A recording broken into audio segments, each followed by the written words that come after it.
கோவையில் 9வது வாரமாக நடைபெற்ற ஹாப்பி ஸ்ட்ரீட் நிகழ்ச்சி மெய்சிலிர்க்க செய்த பாரம்பரிய கலைகள். கோவையில் ஹாப்பி ஸ்ட்ரீட் நிகழ்ச்சி ஞாயிற்றுக்கிழமையில் தொடர்ந்து நடைபெற்று வருகிறது.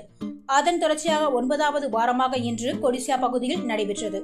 இந்த வாரம் நடைபெற்ற இந்த நிகழ்ச்சியில் சுதந்திர நாச்சினி என்ற மாணவியின் கரகாட்டம் அனைவரையும் வியக்க செய்தது. மேலும் பறை இசை நிகழ்ச்சிகள், ரவுத்திரம் குழுவினரின் விளம்பாட்டம், தற்காப்பு கலை நிகழ்ச்சிகள் ஆகியவை அனைவரையும் மெய்சிலிர்க்க செய்தன. மேலும் வழக்கமாக இடம்பெறும் ஃபேஸ் பெயிண்டிங், கிரிக்கெட், காகித ராக்கெட், பம்பரம், பரமபதம், உடற்பயிற்சி ஆகியவையும் இடம்பெற்றிருந்தன. மேலும் தனியார் கல்லூரி மாணவர்களின் போதைக்கு எதிரான மைம் நிகழ்ச்சி பலரது பாராட்டுகளையும் பெற்றது.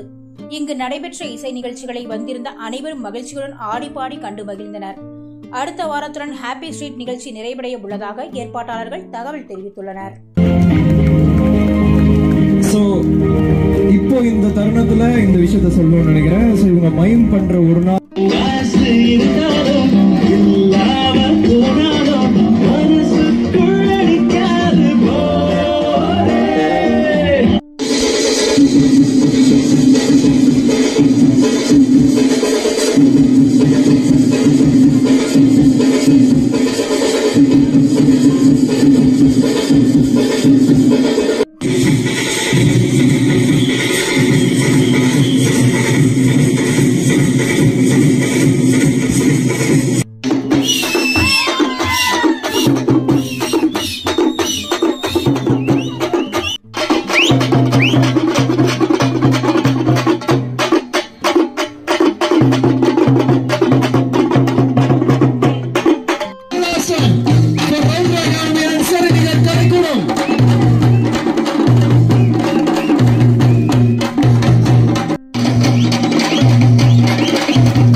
Bin